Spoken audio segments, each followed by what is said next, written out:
তোমাদের চরণের ধুলি আমার একটু মস্তকে দাও না গো। তোমাদের আশীর্বাদ না হলে আমি যে আমার জীবন যুদ্ধে জয়ী হতে পারবো না। দাও না গো তোমাদের পায়ের ধুলি। তাই সকল গুরুজনদের পদধূলি মাথায় নিয়ে মাতা অনুসূয়ার কথা মতো বাবা নর্মদা কি করলেন, সেই ফুলের মালা হাতে নিয়ে পথে বাহির হলেন। সর্বপ্রথম যে পুরুষকে দেখবে তার গলায় মালা পরিয়ে তাকে পতিরাসনে তাকে বসাতে হবে। সে যদি অন্ধ হয়, সে যদি বোবা হয়, সে যদি পাগল হয়, সে যদি বৃদ্ধ হয়, তবু তার গলায় মালা পরাতে হবে তাকে। তাই নর্মদা ফুলের মালা হাতে নিয়ে গুরুমাকে প্রণাম জানিয়ে চলেছে। এক পা করে এগোতে এগোতে হঠাৎ নর্মদা দেখতে পেলেন এক অপূর্ব সুন্দর যুবক, অপূর্ব দেখতে এক যুবক মায়েরা সেই পথ দিয়ে হেঁটে আসছে। আর ওই যুবককে দর্শন করে নর্মদা মনের আনন্দে বলে উঠলেন, ওই তো এক সুন্দর যুবক আসছে। আমার কি সৌভাগ্য, এমন সুন্দর দেখতে যুবক আমার স্বামী হবে। এত সুন্দর রূপ যাকে দেখলে চোখ ফেরানো যায় না, এমন সুন্দর রূপের মানুষ আমার স্বামী হবে। মাতা বলেছে যাকে দেখবো প্রথম তার গলায় মালা দিতে হবে।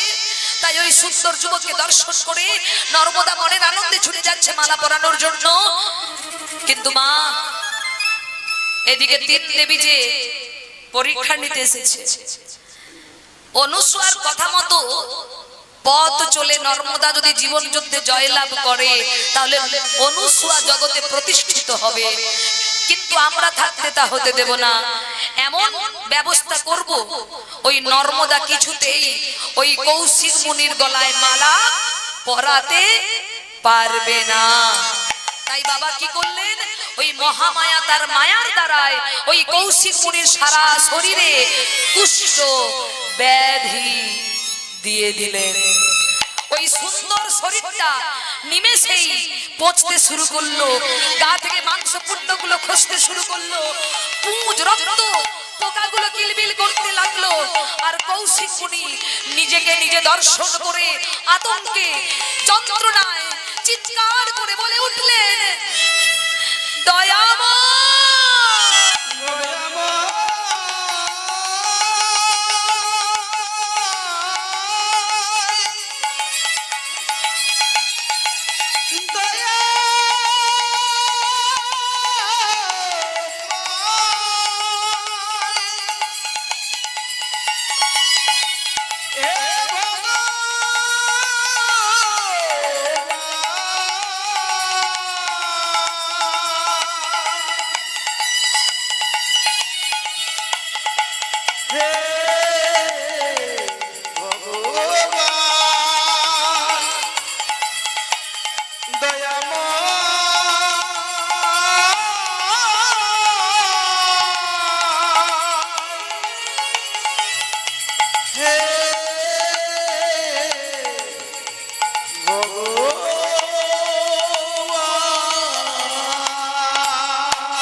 অসহ্য যন্ত্রণা, আমি আর যন্ত্রণা সহ্য করতে পারছি না।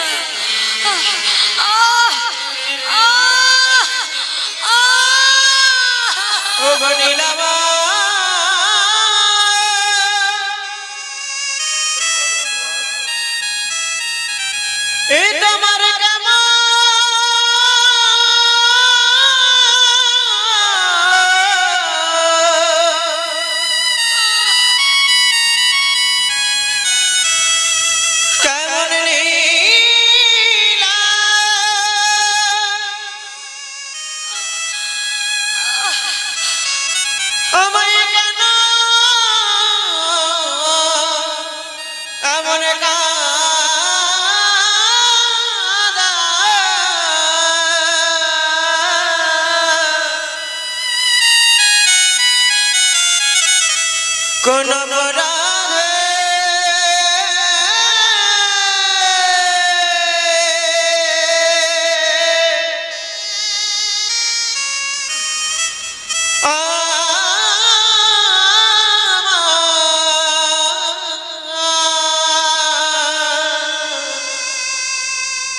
এমন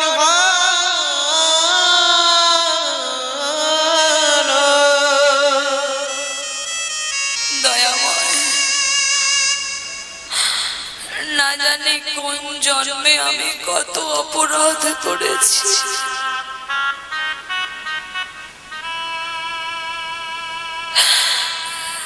না জানি কোন জন্মে আমি কত অপরাধ,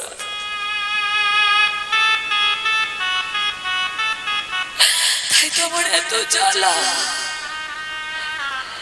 এত যন্ত্রণা।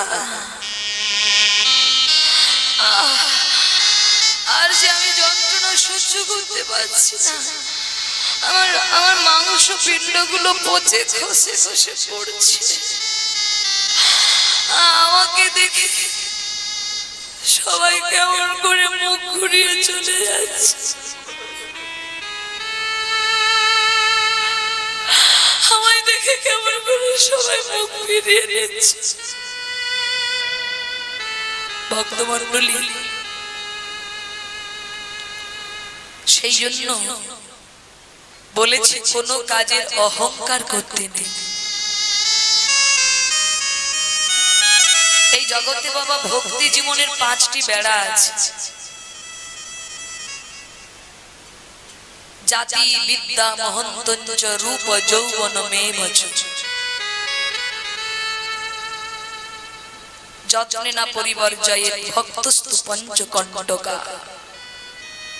জাতির অহংকার, যদি কেউ উচ্চ কুলে জন্মগ্রহণ করে বাবা, তার একটা অহংকার হয়, আমি ব্রাহ্মণ। বিদ্যার অহংকার, যদি কারো একটু বিদ্যা হয়ে যায় সে নিজেকে বড় পণ্ডিত মনে করে, আমার মতো জ্ঞানী, আমার মতো বিদ্বান আর কেউ নেই। রূপের অহংকার, যদি কাউকে দেখতে খুব ভালো হয় মা বাবা, তার একটা অহংকার হয়, আমার মতো সুন্দর আর কেউ নেই। যৌবনের অহংকার, যৌবন ক্ষণিকের, তবু মানুষ অহংকার করে যৌবন নিয়ে। মেয়ে বছর, এইগুলো যতক্ষণ থাকবে মা, এগুলো ভক্তি জীবনের কাঁটা, আপনি ভক্তি পথে এগোতে পারবেন না। দেখুন, রূপ হলো ক্ষণস্থায়ী। কৌশিক মুনির এতক্ষণ রূপ ছিল, কিন্তু নিমেষে সেই রূপটা চলে গেল, সারা শরীরটা তার পচতে শুরু করলো। এতক্ষণ সবাই তার দিকে ঘুরে ঘুরে তাকাচ্ছিল রূপটা দেখে, সৌন্দর্য দেখে, কিন্তু যেই না বাবা পচতে শুরু করলো, সবাই মুখ ঘুরিয়ে চলে যাচ্ছে। আর যখন সবাই মুখ ঘুরিয়ে চলে যাচ্ছে বাবা, ঠিক ওই সময় ফুলের মালা হাতে নিয়ে নর্মদা এলেন। ফুলের মালা হাতে নিয়ে নর্মদা ছুটে এসে কি করলেন, যার সারা শরীর পচে গেছে, যাকে দেখে সবাই চলে যাচ্ছে, নর্মদা গিয়ে ওই মুনির গলায় মালাটা পরিয়ে দিলেন। নিতাই গৌর হরি হরি। মালাটা পরিয়ে দিলেন মা, হ্যাঁ মালাটা পরিয়ে দিলেন। কৌশিক মুনির মাথাটা তুলে বলে উঠল, তুমি তুমি কি চোখে দেখতে পাও না?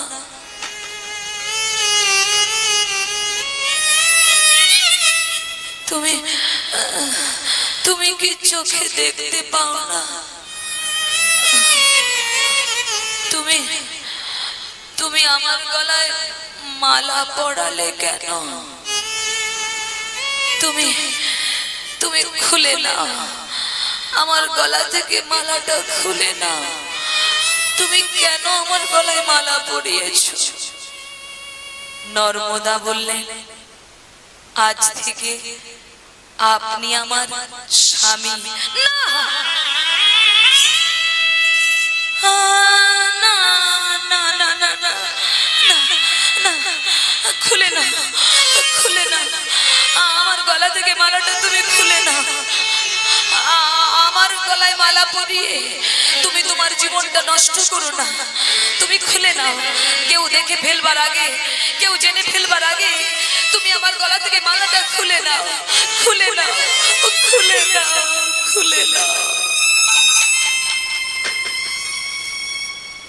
নর্মদা বলে, না স্বামী, আমি তো মালা খুলে নেবার জন্য তোমার গলায় মালা পরাইনি। আজ থেকে তুমি আমার স্বামী। স্বামী, আমি তোমার স্বামী। তুমি কি আর কোনো পুরুষ পেলে না? হ্যাঁ, আমার মতো একজন মৃত সম ব্যক্তির গলায় তুমি মালা পরালে। তুমি কি আর কোনো পুরুষ পেলে না? আমার থেকে কত সুন্দর পুরুষ জগতে আছে, তারা কত অর্থ উপার্জন করে, তারা সবল সুস্থ। তুমি তাদের গলায় মালা পরাও, আমার গলা থেকে মালাটা খুলে নাও, আমার গলা থেকে মালাটা খুলে নাও। না স্বামী, এটা যে আমার ব্রত। এই জন্মে যদি ব্রত ঠিক করে পালন না করতে পারি, আমি যে পরজন্মে আর স্বামী পাবো না। আপনি আমাকে আশীর্বাদ করুন, কৃপা করে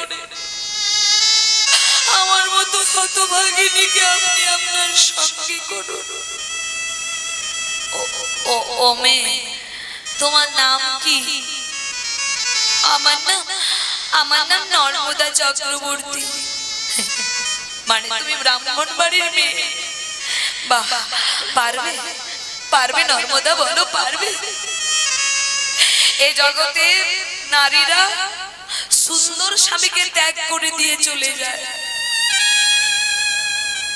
ক্ষমতাবান স্বামীকেও ত্যাগ করে দিয়ে চলে যায়, আর সেখানে আমার মতো একজন মৃত সম ব্যক্তিকে দুদিনের মতো স্বামীর আসনে বসিয়ে আমায় তুমি ত্যাগ করে চলে যাবে না তো? আমায় তুমি দুদিনের মতো ভালোবাসা দিয়ে আমায় তুমি একা করে চলে যাবে না তো? আমায় তুমি একা ফেলে চলে যাবে না তো? নর্মদা বলল, না স্বামী, এই আমি তোমায় ছুঁয়ে কথা দিলাম, জীবনে যতদিন আমার প্রাণ থাকবে, জীবনে যতদিন আমার প্রাণ থাকবে, আমি তোমাকে ছেড়ে কোথাও যাব না স্বামী। চলো স্বামী, চলো, আজ আমরা দুজনে পথে পথে ঘুরে বেড়াবো, আর ভিক্ষা করে মাধুকুরি করে সেবা করব। আজ থেকে আমাদের এই পথই হলো ঘর। চলো স্বামী, আমরা দুজনে পথে পথে ঘুরে বেড়াই। তাই ভক্তমণ্ডলী, সেই রোগাগ্রস্ত সারা শরীর যার পচে গেছে বাবা, এমন একজন ব্যক্তিকে মাতা অনুসুয়ার কথা রাখার জন্য নর্মদা কি করলেন? স্বামীর আসনে বসিয়ে সেবা করতে লাগলেন। স্বামীর হাত ধরে কৃষ্ণ নাম করতে করতে চললেন। মোরায়াজ দুজনা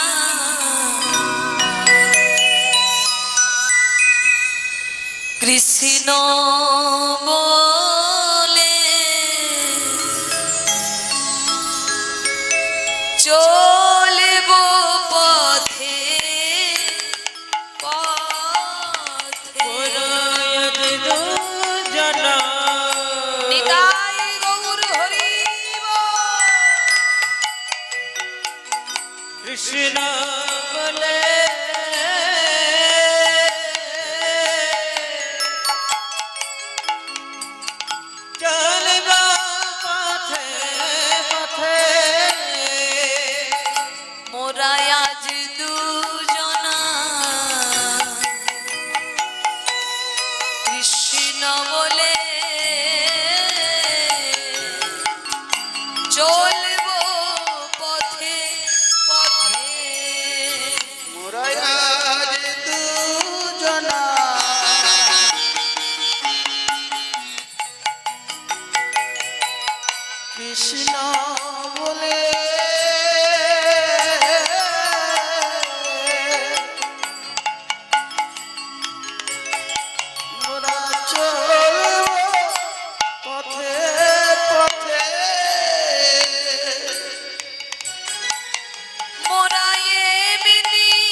মোরা চলব পথে পথে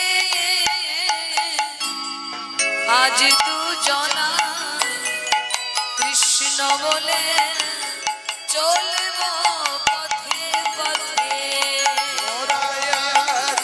নিতাই গৌর হরি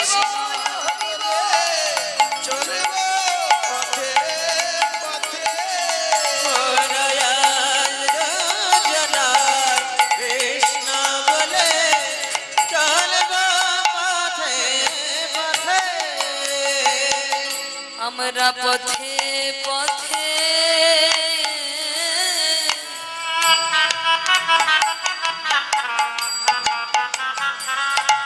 আমরা ঘুরে বেড়াবো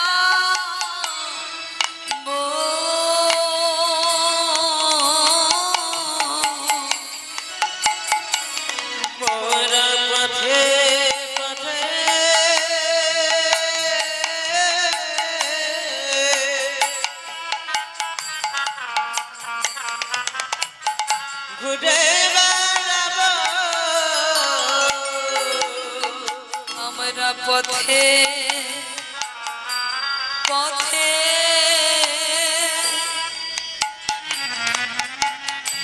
ঘুরে বেড়াবো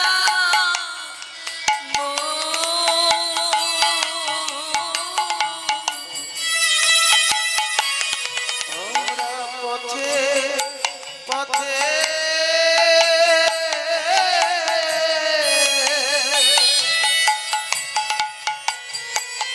আমরা ঘুরে বেড়াবো।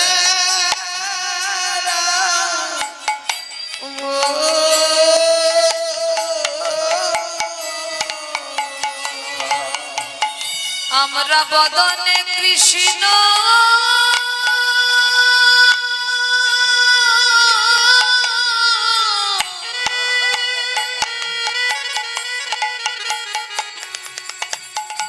কৃষ্ণ নামে বলিব ও আমরা পথে পথে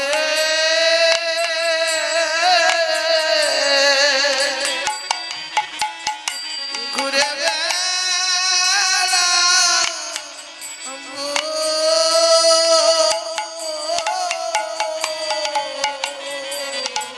আমরা বদনে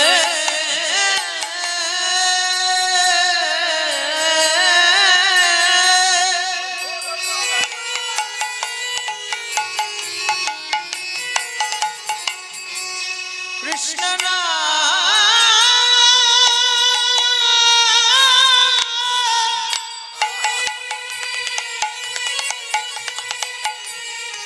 কৃষ্ণ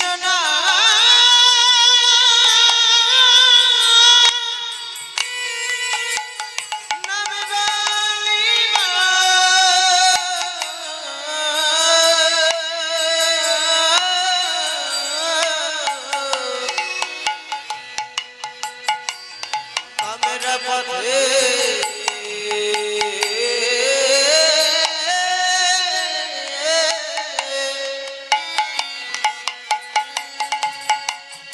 ঘুরে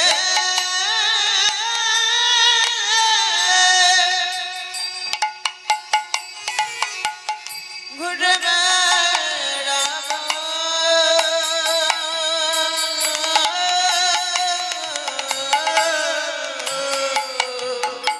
ভক্তমণ্ডলী ভক্তিমতী মায়েরা আমাদের চলার জীবনে বাবা সঙ্গ বড় প্রয়োজন বাবা।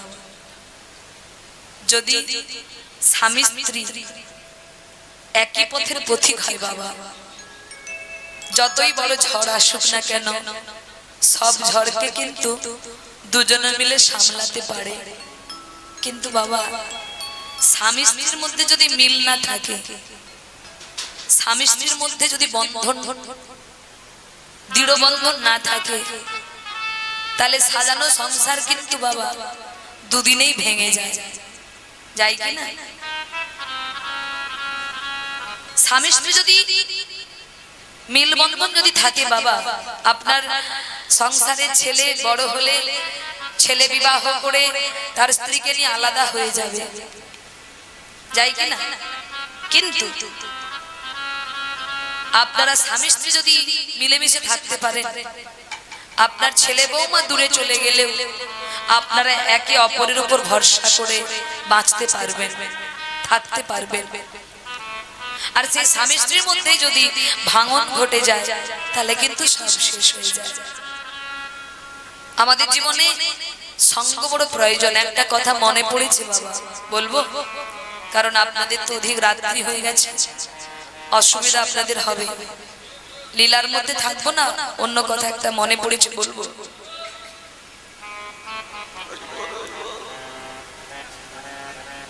হরি হরি ভক্তমন্ডলী, ভক্তিমতী মায়েরা, এই যে বাবা সঙ্গের কথা বললাম, আমাদের চলার পথে দেখবেন বাবা, আমরা যদি সাধুর সঙ্গ পেয়ে যাই, সৎসঙ্গ পাই, আমাদের জীবনটা দেখবেন খারাপ থাকলেও একদিন গোছানো হয়ে যাবে, ভালো হয়ে যাবে। আবার যদি আমরা অসৎ সঙ্গে পড়ে যাই বাবা, আমাদের সাজানো বাগানটা নষ্ট হয়ে যাবে, যাবে কি না? একবার মৌমাছির সঙ্গে গোবরে পোকার বন্ধুত্ব হয়েছে। মৌমাছি কি খায়? মধু খায়। আর গোবরে পোকা বাবা গোবর খায়, পায়খানা। কিন্তু দুজনের মধ্যে বন্ধুত্ব হলো। খুব মন দিয়ে শুনুন কথাটা। তো একদিন মৌমাছি গোবরে পোকাকে বলছে, ভাই চল, তোকে এক জায়গায় নিয়ে যাই। এই বলে মৌমাছি কি করেছে, গোবরে পোকাকে তার পিঠের উপর চাপিয়ে উড়তে উড়তে পদ্ম ফুলের বাগানে নিয়ে গেছে। পদ্ম ফুলের বাগানে, পদ্ম ফুলের বাগানে নিয়ে গিয়ে একটি ফুলের উপর গোবরে পোকাকে বসিয়ে দিয়ে বলছে, বন্ধু তুই বস এখানে, সারা জীবন তো নোংরা খেয়েছিস, আজকে একটু মধু পান কর। তবে সাবধান, সূর্য ডুবে যাবার আগে কিন্তু তুই ফুলের বাইরে বেরিয়ে পড়বি, নইলে সূর্য ডুবার সাথে সাথে পদ্ম ফুলের পাপড়িগুলো বন্ধ হয়ে যাবে, আর তুই বেরোতে পারবি না, আমি তোকে আর নিয়ে যেতে পারবো না। এই বলে পদ্ম ফুলের উপর গোবরে পোকাকে বসিয়ে দিয়ে চলে গেলেন মৌমাছি অন্য ফুলে মধুপান করতে।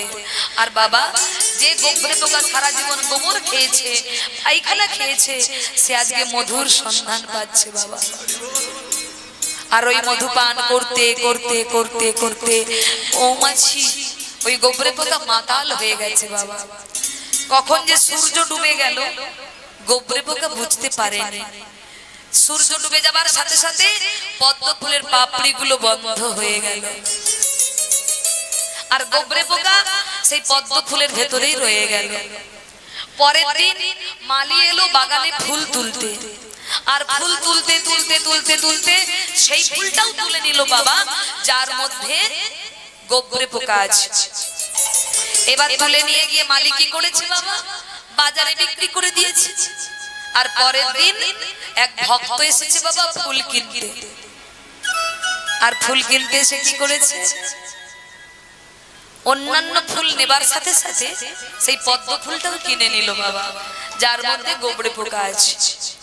এবার ফুল কিনে নিয়ে বাড়িতে গিয়ে চন্দন মাখিয়ে চোখের জলে গোবিন্দায় নমঃ বলে ওই পদ্ম ফুলটিকে গোবিন্দ চরণে সমর্পণ করে দিল।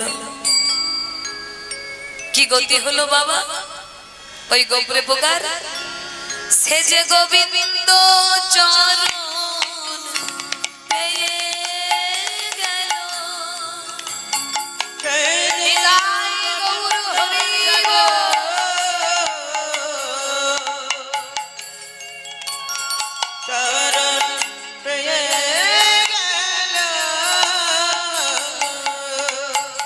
সে যে গোবিন্দ চরণ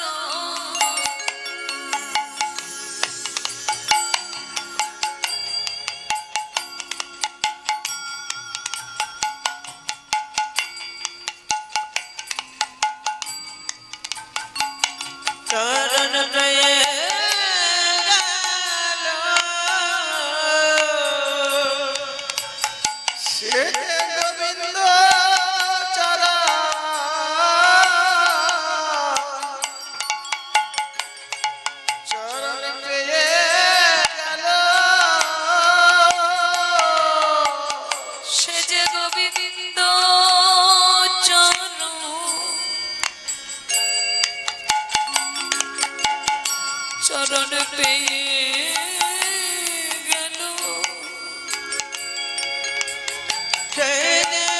গোবিন্দ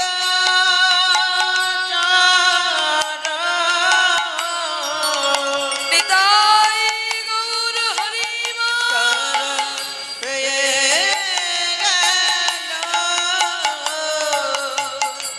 আজ মৌমাছি সঙ্গ করে সে গোবিন্দ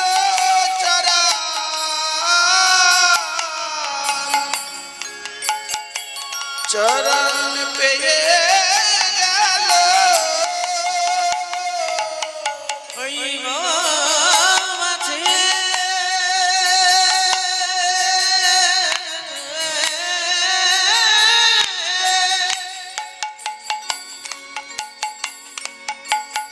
শঙ্কা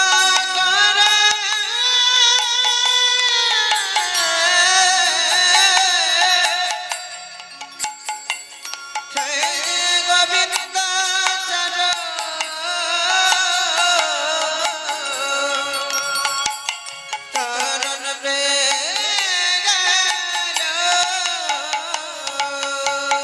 ভক্তমণ্ডলী মৌমাছি কি এসেছে এসেছে বাবা কোথায় এখনো আছে ভক্তমণ্ডলী আপনারা যাকে মৌমাছি মনে করছেন আমার কাছে মনে হচ্ছে যে সর্বজীবের মধ্যে তো ভগবান আছেন তাই আজকে হয়তো গোবিন্দ এসেছে আমাকে কৃপা করার জন্য তাই বাবা আমরাও যদি কখনো কোনোদিন সাধুগুরু বৈষ্ণব রূপী মৌমাছির সঙ্গ করতে পারি আমাদের এই অযোগ্য এই অপবিত্র কামনা বাসনা রূপ বিষ্ঠা খাওয়া এই দেহটা গোবর খাওয়া এই দেহটা সংসারে আমরা কত নোংরা খাই কামনা বাসনা রূপ নোংরা সেবা করি যদি আমরাও মৌমাছির সঙ্গ করতে পারি তাহলে সদ্গুরুর মৌমাছির সঙ্গ করতে পারি তাহলে আমরাও পেয়ে যেতে পারি গোবিন্দের রাঙা চরণ তল নিতাই গৌর হরি হরি বল দেখবেন বাবা এই জগতে অনেক রকমের বন্ধু আছে মদের দোকানে নিয়ে যাওয়ার জন্য বন্ধু অনেক আছে অসৎ সঙ্গে টেনে নিয়ে যাওয়ার জন্য বন্ধু অনেক আছে কিন্তু আপনার হাত ধরে সৎ সঙ্গে টেনে নিয়ে যাবে এমন বন্ধু কজন আছে গো মা এমন বন্ধু কজন আছে আর এমন স্ত্রী কজন পেয়েছে এমন স্বামী কজন ভাগ্যে পেয়েছে যে স্ত্রী স্বামীকে গোবিন্দ ভজন পথে টেনে নিয়ে যায় যে স্বামী স্ত্রীকে গোবিন্দ ভজন পথে টেনে নিয়ে যায় আজকে দেখুন দুইজনে একই পথের পথিক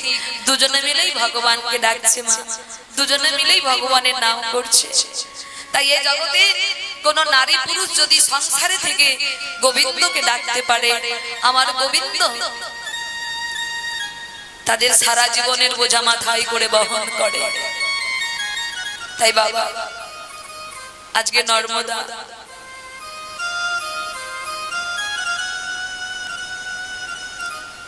যা বাবা চলে যা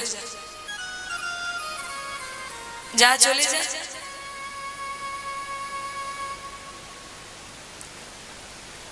কি হলো যা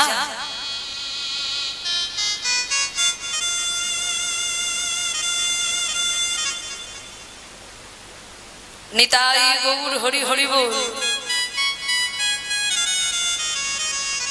যাবি না কি হলো যা সবাই দেখছে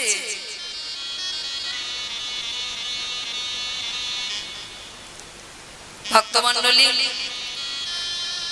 দেখি আজকে কতক্ষণ থাকে এখানে তো আজকে দেখুন স্বামী স্ত্রী দুজনে মিলে পথ চলছে আর বদনে কৃষ্ণ নাম গাইতে গাইতে যাচ্ছে পথ চলিতে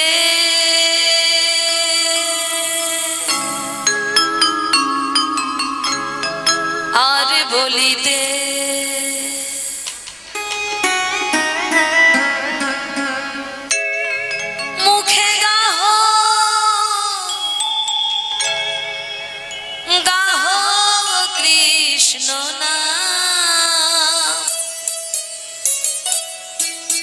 মধুর না হরি না মুখে না হরিব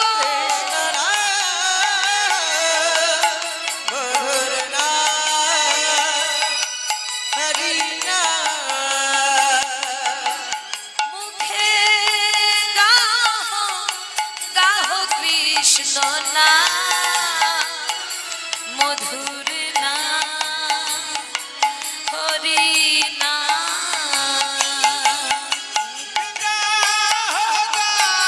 কৃষ্ণ না হরি না হরি না পথ চলিতে আর বলিতে পথ চলিতে আর বলিতে পথ চলিতে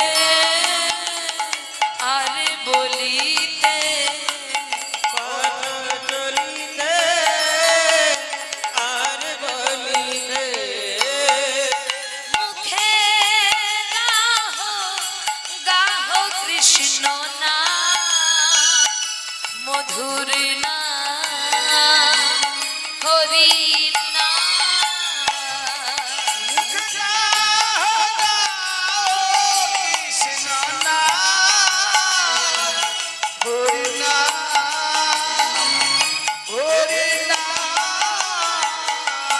মুখে গাহ গাহ কৃষ্ণ না মধুর না হরি না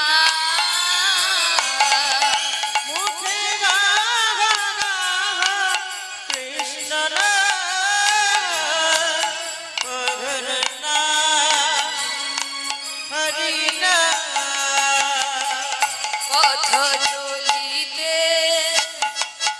আর বলিতে কত চলিতে আর বলিতে পথ চলিতে আর বলিতে কত চলিতে আর বলিতে